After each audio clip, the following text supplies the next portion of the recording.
नमस्कार प्यारे बच्चों, आज हम आपको कराएंगे भारत में आर्थिक नियोजन, इकोनॉमिक प्लानिंग इन इंडिया। और आज के हमारे इस लेक्चर का मुख्य उद्देश्य होगा आर्थिक नियोजन क्या है, भारत में आर्थिक नियोजन की शुरुआत कैसे हुई, आर्थिक नियोजन के दीर्घकालीन उद्देश्य और अल्पकालीन उद्देश्य, इन सब से आप बच्चों को अवगत कराना। सबसे पहले आर्थिक नियोजन क्या है? आर्थिक नियोजन से अभिप्राय उस तरीके से है जिसमें एक केंद्रीय अधिकारी द्वारा देश के संसाधनों को ध्यान में रखते हुए निश्चित समय में पूर्व निर्धारित उद्देश्यों की प्राप्ति के लिए आर्थिक कार्यक्रमों तथा नीतियों को लागू करना है। ये था आर्थिक नियोजन। भारतीय संविधान में आर्थिक नियोजन या सामाजिक नियोजन का वर्णन 7वीं अनुसूची की समवर्ती सूची में मिलता है। नेक्स्ट है, भारत में आर्थिक नियोजन की शुरुआत कैसे हुई? पूरे विश्व में सबसे पहले 1928 में आर्थिक नियोजन को यूएसएसआर सोवियत रूस ने 1928 में अपनाया था। इसके बाद भारत ने इसका अनुसरण किया। सबसे पहले भारत में 1934 में सर एम विश्वेश्वरैया द्वारा प्लान्ड इकोनॉमी फॉर इंडिया एक पुस्तक लिखी गई और जिसमें 10 वर्षीय प्लानिंग का या योजनाओं का वर्णन था। इसीलिए भारतीय जो नियोजन है, आर्थिक नियोजन, भारत में आर्थिक नियोजन का जनक सर एम विश्वेश्वरैया को कहा जाता है। इसके बाद 1938 में पंडित जवाहरलाल नेहरू जी की अध्यक्षता में राष्ट्रीय नियोजन समिति का गठन किया गया। 1944 में मुंबई में 8 उद्योगपतियों के द्वारा बॉम्बे प्लान दी गई। इसी के साथ 1944 में श्री मन नारायण द्वारा गांधीयन प्लान, एक गांधीवादी योजना प्रस्तुत की गई। 1945 में एम.एन. राव के द्वारा पीपल प्लान, जिसको जन योजना बोलते हैं, वो दी गई। इसी के साथ साथ 1950 में जयप्रकाश नारायण के द्वारा सर्वोदय योजना दी गई। इस तरह से भारत में आर्थिक नियोजन की शुरुआत की गई और 15 मार्च 1950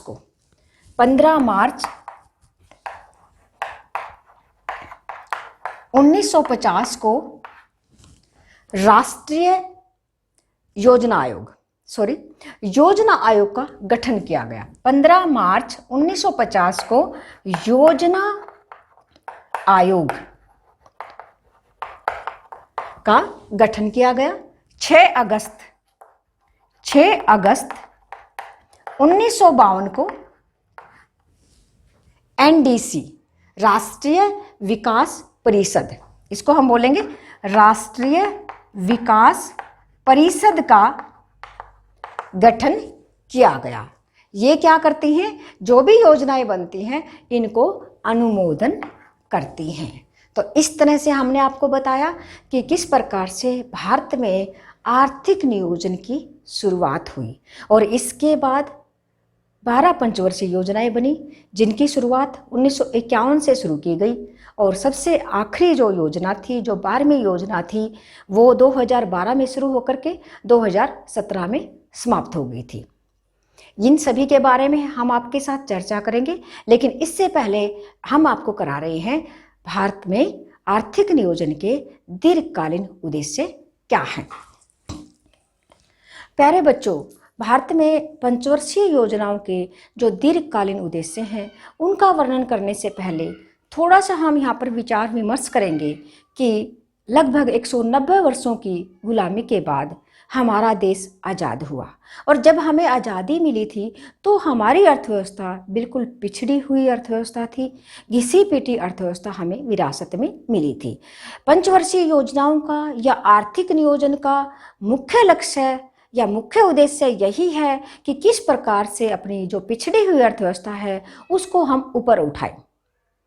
तो इसके लिए दीर्घकालीन उद्देश्यों का वर्णन करने से पहले थोड़ा सा ये भी जान लेते हैं कि बाजार शक्तियों के निर्बाध क्रियाकलाप सहित या इसके बिना आर्थिक नियोजन। सेकंड है भारतीय नियोजन में सार्वजनिक क्षेत्र की ओर झुकाव और निजी क्षेत्र का या बाजार शक्तियों का नियमन। थोड़ा सा इनके ऊपर प्रकाश डालेंगे। ये क्या है?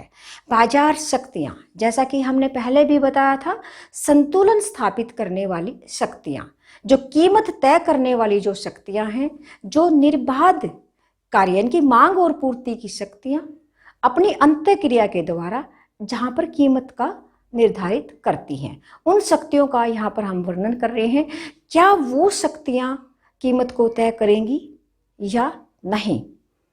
देखिए, हमारा जो मॉडल था, हमने जो आर्थिक नियोजन का जो मॉडल अपनाया है वो सोवियत रूस या सोवियत संघ के मॉडल का अनुसरण करते हुए अपनाया है।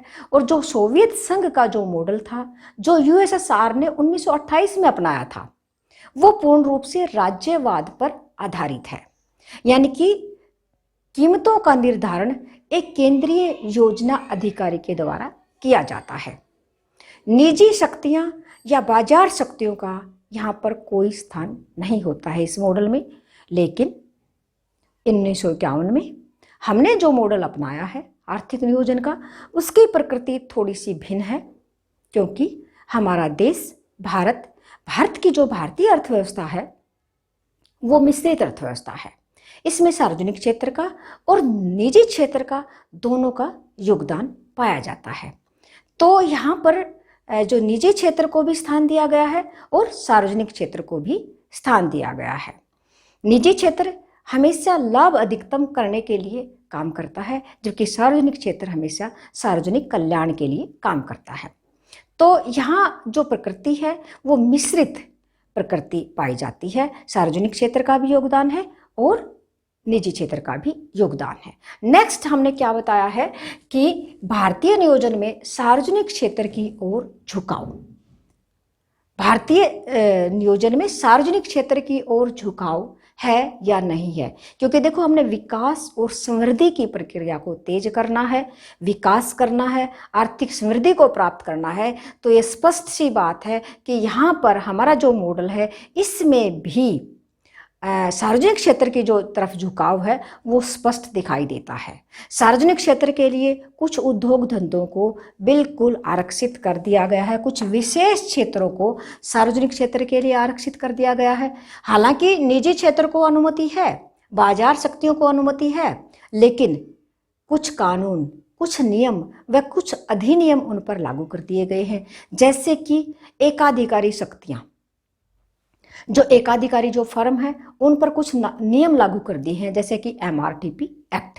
और सार्वजनिक क्षेत्र में क्या किया है, यानी कि पब्लिक के, जनता के कल्याण के लिए सार्वजनिक वितरण प्रणाली को लागू कर दिया गया है, ताकि उचित रेट की दुकानें भी खोल दी गई हैं, ताकि आम जनता के पास, आम पब्लिक के पास उचित रेट में राशन या जीवन की नितांत आवश्यकता की वस्तुएं पहुंच सके। तो इस प्रकार से सार्वजनिक क्षेत्र की तरफ काफ़ी झुकाव दिखाई देता है। नेक्स्ट अब हम आपको कराएंगे 1 बाय 1 करके जो दीर्घकालीन उद्देश्य हैं योजनाओं के, पंचवर्षीय योजनाओं के दीर्घकालीन उद्देश्य। नंबर 1 है राष्ट्रीय आय और प्रति व्यक्ति आय में वृद्धि। सेकंड है पूर्ण रोजगार और थर्ड है न्यायोचित वितरण। किसी भी देश में नियोजन का सबसे जो प्रमुख उद्देश्य होता है वो होता है राष्ट्रीय आय में और प्रति व्यक्ति आय में वृद्धि। तो पहला उद्देश्य हमारा है राष्ट्रीय आय तथा प्रति व्यक्ति आय में वृद्धि। अर्थात अर्थव्यवस्था के उत्पादन के स्तर में वृद्धि करना। उत्पादन के स्तर में वृद्धि करना या वस्तुओं और सेवाओं के उत्पादन में वृद्धि करना। देखिए यहाँ पर वस्तुओं और सेवाओं के उत्पादन में जो लगातार वृद्धि होती है, चिरकालीन जो वृद्धि होती है, उसे ही हम आर्थिक समृद्धि कहते हैं। और आर्थिक समृद्धि का अर्थ यह है कि लगातार वृद्धि करना आय में या उत्पादन में, चिरकालीन जो वृद्धि होती है। लेकिन जो आर्थिक जो समृद्धि है वो प्रभावहीन हो जाती है। कब? जब वस्तुओं और सेवाओं के जो उत्पादन में जो वृद्धि की दर है और जो जनसंख्या की जो वृद्धि दर है, जब दोनों एक समान हो जाते हैं।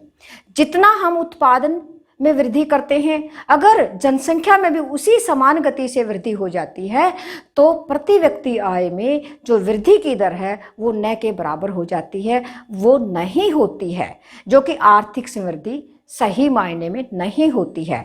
तो आर्थिक समृद्धि यानी कि प्रति व्यक्ति आय, जो हमारा राष्ट्रीय आय और प्रति व्यक्ति आय में वृद्धि का जो पहला उद्देश्य है, उसका मतलब यही है कि प्रति व्यक्ति आय में भी लगातार वृद्धि होनी चाहिए।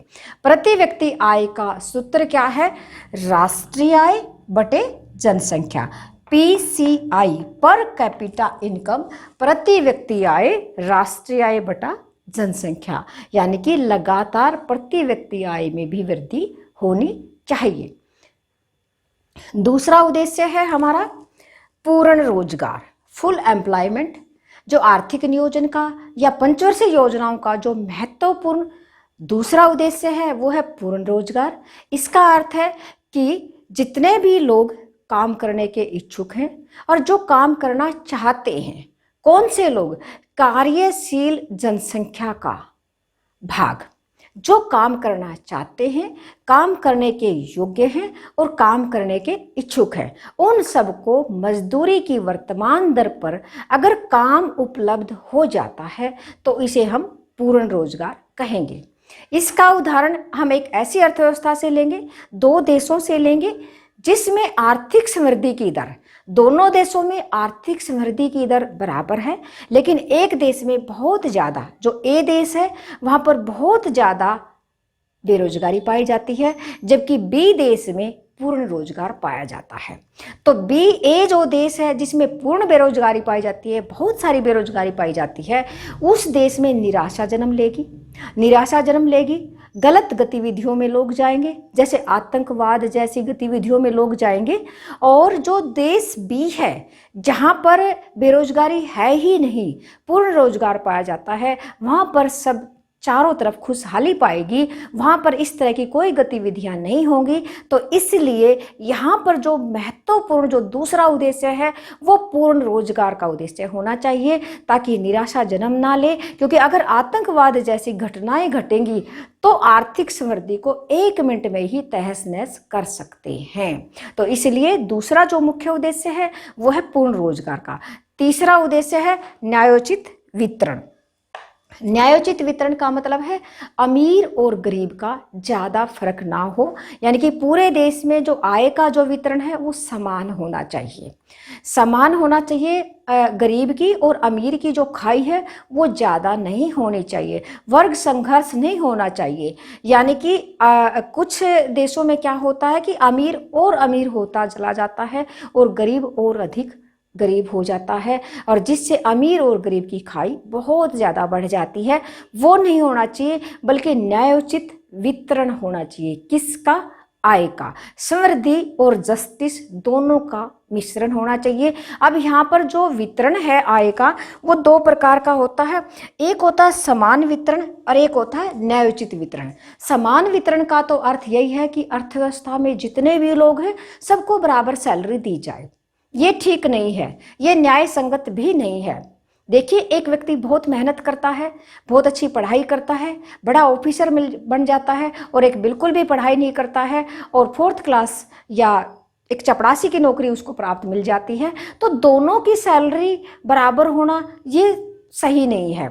तो ये समान वितरण कहलाता है कि सबको बराबर सैलरी दी जाए। लेकिन न्यायोचित वितरण न्यायोचित वितरण का मतलब है कि फर्क हो, सैलरी में, लोगों की सैलरी में अंतर हो, लेकिन न्यायोचित अंतर हो, इतना ज़्यादा भी ना हो। जैसे यहाँ पर हम एक एग्जाम्पल लेते हैं कि एक डॉक्टर है, वो 1 घंटा ऑपरेशन करता है किसी मरीज का और 1 घंटे के 50,000 रुपये उसे प्राप्त हो जाते हैं। लेकिन एक दूसरा व्यक्ति है, वो किसी फैक्ट्री में काम करता है और पूरे साल काम करने के बावजूद भी उसको 50,000 रुपये प्राप्त होते हैं। ये अंतर गलत है।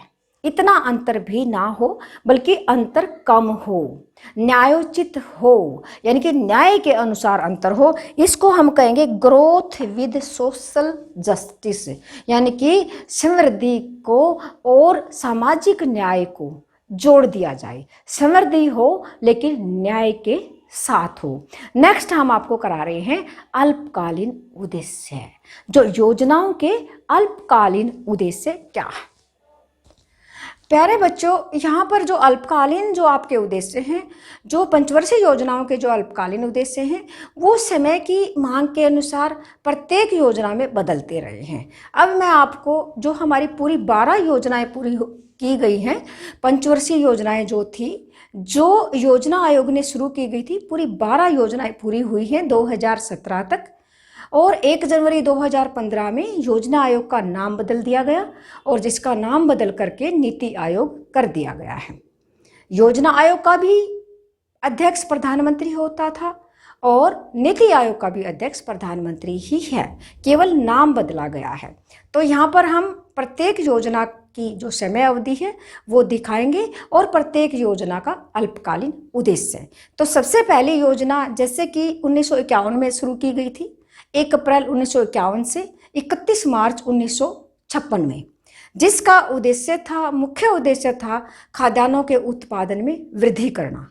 तो खाद्यान्नों के उत्पादन की मांग थी, तो यहाँ पर कृषि उत्पादन को बढ़ावा दिया गया। मेन जो है कृषि उत्पादन में वृद्धि करने का जो लक्ष्य था, जो उद्देश्य रहा पहले पंचवर्षीय योजनाओं में, जिसमें सिंचाई सुविधाएं को भी ध्यान में रखा गया, सिंचाई सुविधाओं में भी वृद्धि की गई और कृषि उत्पादन में वृद्धि मुख्य यहाँ पर उद्देश्य था। सेकेंड जो योजना थी वो 1 अप्रैल 1956 से 31 मार्च 1961, जब कृषि उत्पादन में जितना लक्ष्य रखा गया था उससे ज़्यादा हमें प्राप्ति हुई। 2.2 वृद्धि दर का लक्ष्य रखा गया था, जबकि 3.6 की हमें प्राप्ति हुई। तो ये योजना पहली योजना थी, ये सफल योजना रही। और फिर क्या किया कि इसके बाद औद्योगिक उत्पादन में वृद्धि की तरफ ध्यान दिया गया। जो दूसरी योजना थी वो औद्योगिक उत्पादनों में जो वृद्धि करने का लक्ष्य रखा गया था और बाहरी उद्योगों का विकास किया गया। इस योजना में जितने भी बड़े बड़े उद्योग हैं, भारी उद्योग हैं, वो दूसरी योजना में ही उनकी स्थापना की गई थी। तीसरी योजना 1961 से 1966 तक का जो समय काल था, इसका मुख्य उद्देश्य क्या था? आत्मनिर्भरता को प्राप्त करना। जब कृषि उत्पादन में वृद्धि की गई, औद्योगिक उत्पादन में वृद्धि की गई, तो तीसरी जो योजना थी उसका जो अल्पकालीन उद्देश्य था वो था आत्मनिर्भरता। सबसे असफल योजना थी। क्यों ये योजना असफल हुई, यानी कि सफल ना हुई? उसका कारण था, एक तो चीन युद्ध था, पाकिस्तान युद्ध था और सूखे की स्थिति भी इस योजना में आ गई थी। तो 3 कारणों की वजह से ये सबसे असफल योजना रही। तो 3 योजनाएं लगातार चलने के बाद गैप आ गया। जो गैप ईयर है वो क्या रहा? 3 साल तक, 1966 से 1969 तक का गैप आया। उसका कारण क्या था? गैप ईयर का यही कारण था क्योंकि तीसरी योजना असफल रही, क्योंकि सूखा भी पड़ गया, चीन के साथ युद्ध भी हो गया और पाकिस्तान के साथ भी युद्ध हो गया। तो उस असफलता को थोड़ा सा रोकने के लिए, यानी कि ऊपर उठने के लिए यहाँ पर गैप ईयर है, इसको हम प्लान हॉलीडे बोलते हैं या योजना अवकाश। योजना अवकाश की अवधि थी। इसमें क्या हुआ? 1966 से 1969 तक 1-1 वर्षीय योजनाएं बनाई गई। जो 1-1 वर्षीय जो प्लान थी, तो योजना अवकाश की अवधि में 3 1-1 वर्षीय योजनाएं बनी गई थी। जो चौथी योजना है 1 अप्रैल 1969 से 31 मार्च 1974 तक का जो समय काल था जिसका, उसमें क्या उद्देश्य रखा गया कि स्थिरता के साथ विकास, स्थिरता के साथ आर्थिक विकास, या स्थिरता के साथ आत्मनिर्भरता, कीमत स्थिरता पर ध्यान दिया गया यहाँ पर इस योजना में।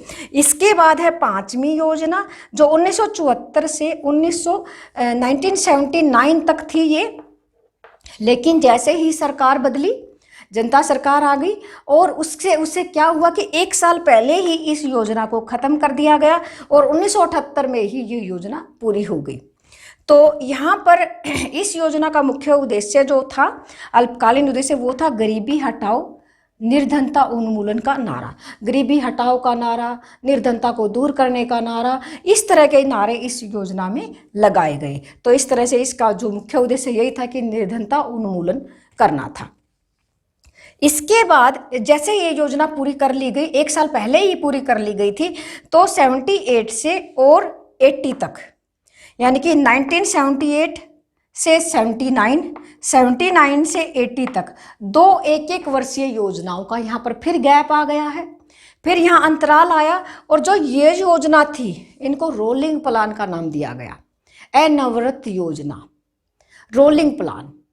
देखिए पहले वाली जो 3 साल का जो गैप दिया गया था उसको योजना अवकाश के नाम से जाना जाता है। बहुत इंपॉर्टेंट क्वेश्चन है यहाँ पर ये योजना अवकाश के नाम से जाना गया पहला गैप। दूसरा रोलिंग प्लान के नाम से जाना गया। 3 बार गैप आए हैं पूरी 12 पंचवर्षीय योजनाओं के अंदर। तो तीसरा जो गैप है उसके बारे में भी बताएंगे, लेकिन अभी उसकी बारी आ रही है। अब आप ये देखिएगा, इसको रोलिंग प्लान के नाम से जाना गया। फिर 6ठी पंचवर्षीय योजना जिसका समय अवधि थी जिसकी 1980 से 1985 तक, और जिसका जो उद्देश्य था निर्धनता उन्मूलन, असमानता में कमी लाना, यानी कि गरीबी को दूर करना और जो असमानता है, आय की असमानता है लोगों के बीच में, उसको कम करना था। अमीर गरीब की खाई को कम करना था। तो ये इसका उद्देश्य रहा। इसके बाद 7वीं योजना जो 1985 से 1990 तक का जो इसका समय था, उसका उद्देश्य था रोजगार सृजन, रोजगार के अवसरों में वृद्धि कराना, लोगों को रोजगार उपलब्ध कराना। देखो जब रोजगार मिलेगा तभी तो निर्धनता का उन्मूलन होगा। तो रोजगार के अवसर उपलब्ध करा करके गरीबी को दूर करना। फिर यहाँ पर गैप ये रह जाता है 1990 से 1992 तक। जैसा कि आपको पता है आर्थिक संकट 1990 में आ गया था, तो फिर 1990 से 1992 में 2 साल का फिर यहाँ पर गैप किया गया। और ये जो गैप है इसको एनुअल प्लान के नाम से जाना जाता है। 1-1 वर्ष की 2 योजनाएं बनी जिनको वार्षिक योजनाएं भी कहा जाता है। 1990 से 1991 तक और 1991 से 1992 तक, यानी कि 2 योजनाएं जिसको एनुअल प्लान या वार्षिक योजना वार्षिक योजना। देखो गैप यहाँ भी है, गैप इससे पहले भी था और गैप यहाँ भी था। 3 गैप आए हैं। 3 गैप, पहला जो गैप आया था उसको योजना अवकाश के नाम से जाना जाता है। दूसरा जो गैप आया 1978 से 80 के बीच में उसको रोलिंग प्लान के नाम से जाना जाता है। और तीसरा जो गैप आया है उसको वार्षिक योजना के नाम से जाना जाता है। तीनों के नाम अलग हैं, गैप है। तो यहाँ पर हमने देखा 8वीं योजना का जो समय काल था वो था 1992 से 1997 तक। और 8वीं योजना का जो उद्देश्य था वो था मानव संसाधनों का विकास। मानव संसाधनों का विकास यानी कि एजुकेशन, लोगों की जो शिक्षा थी उसमें वृद्धि करना, स्वास्थ्य सेवाओं में वृद्धि करना, यानी कि शिक्षा को ज़्यादा प्राथमिकता देना, स्वास्थ्य सेवाओं को प्राथमिकता देना, यानी कि मानव संसाधनों का विकास। और जो ये 8वीं जो योजना थी ये सबसे सफल योजना थी। जितनी भी योजनाएं बनी हैं, 12 की 12 योजनाएं बनी हैं, सबसे जो सफल योजना थी वो 8वीं योजना रही थी। नेक्स्ट है 9वीं योजना जिसका समय काल था 1997 से 2002 तक। इसका अल्पकालीन उद्देश्य था सामाजिक न्याय तथा समानता के साथ विकास। सामाजिक न्याय और समानता के साथ विकास करना। 10वीं योजना का जो समय काल था वो 2002 से और 2007 तक का था। इसका उद्देश्य था आर्थिक असमानताओं में कमी और जीवन की गुणवत्ता में वृद्धि करना। नेक्स्ट जो योजना रही है वो 2007 से 11वीं जो योजना थी 2007 से 2012 तक। इसका जो उद्देश्य था समावेशी विकास।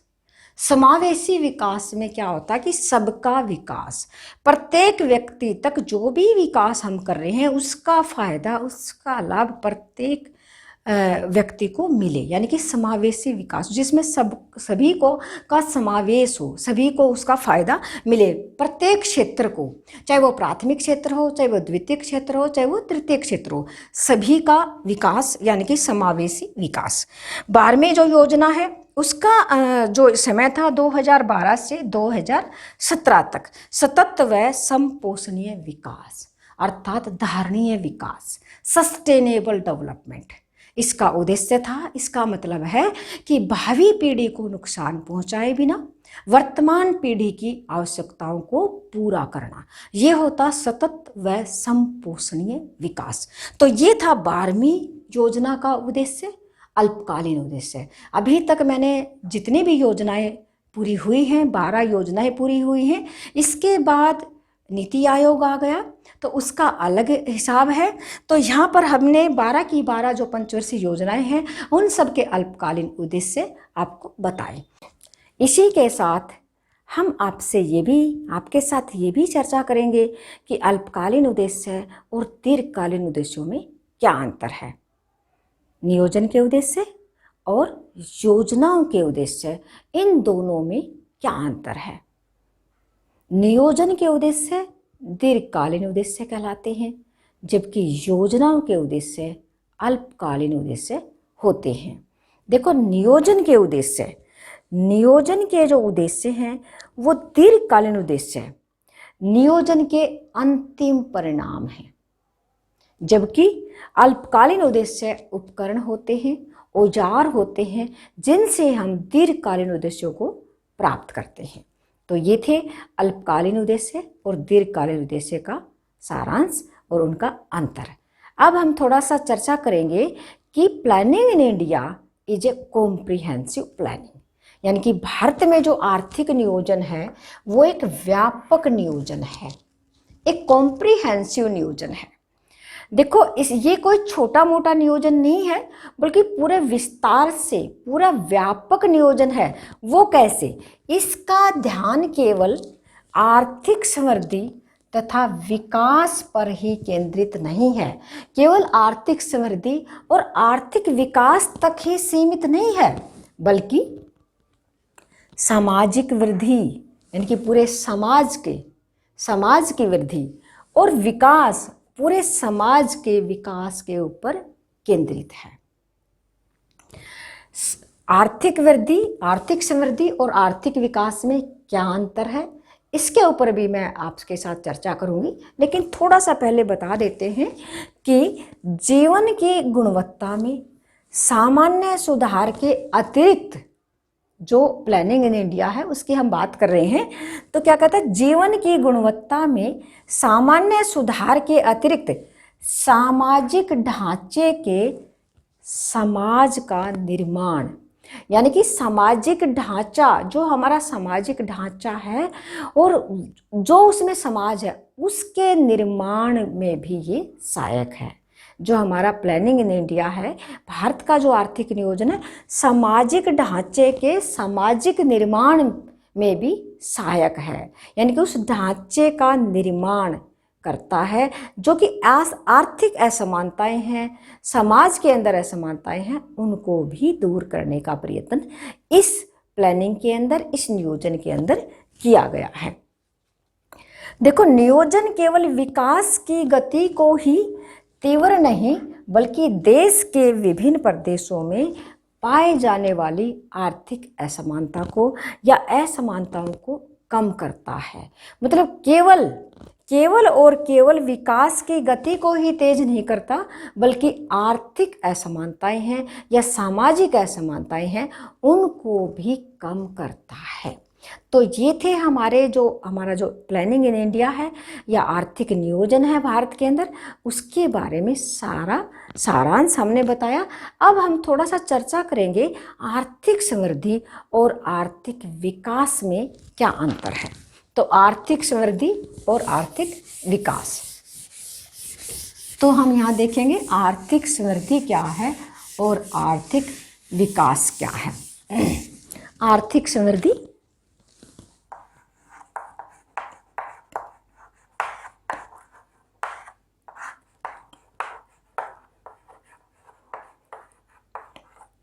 आर्थिक समृद्धि क्या है और आर्थिक विकास क्या है। देखो यहां पर हम लिख लेते हैं विकास, आर्थिक विकास। ये है आर्थिक विकास और ये है आर्थिक समृद्धि।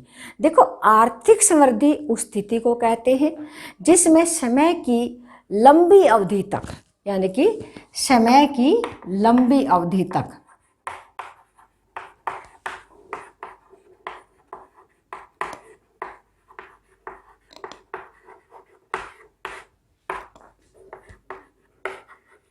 समय की लंबी अवधि तक राष्ट्रीय आय,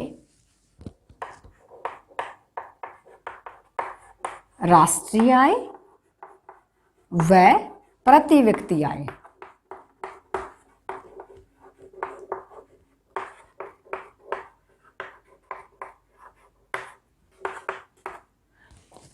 जो राष्ट्रीय आय है और जो प्रति व्यक्ति आय है उसमें निरंतर वृद्धि होती रहे, निरंतर वृद्धि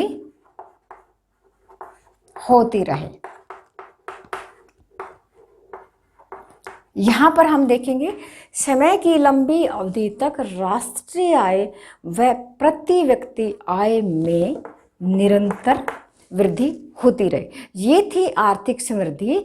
लेकिन यहाँ आर्थिक विकास क्या है, जिसमें देखो ये समय की लंबी अवधि तक राष्ट्रीय आय और प्रति व्यक्ति आय में निरंतर वृद्धि होती रहे, लेकिन इसमें एक चीज और जुड़ जाएगी, सामाजिक न्याय के साथ, यानी कि न्यायोचित वितरण के साथ। सामाजिक, यहां पर हम एक चीज अगर और जोड़ देते हैं तो वो आर्थिक विकास बन जाएगा, सामाजिक न्याय के साथ। सामाजिक न्याय अर्थात समाज के अंदर या आय का या न्यायोचित वितरण, जो कि हमने दीर्घकालीन उद्देश्य में तीसरा पॉइंट किया था कि आय का न्यायोचित वितरण, न्याय के साथ वितरण और समाज में न्यायोचित वितरण, यानी कि सामाजिक न्याय के साथ अगर आय और प्रति व्यक्ति आय में वृद्धि होती है तो वो क्या कहलाता है, आर्थिक विकास कहलाता है। तो यहाँ पर हमने आर्थिक समृद्धि और आर्थिक विकास का डिफरेंस भी आपको बताया। तो प्यारे बच्चों ये था आपका लेक्चर आज का, और जिसका हमने अल्पकालीन उद्देश्य, दीर्घकालीन उद्देश्य, इनका व्यापक वर्णन आपके सामने किया। तो उम्मीद करती हूँ आपको बहुत अच्छे से समझ में आया होगा। इसी के साथ धन्यवाद, थैंक यू।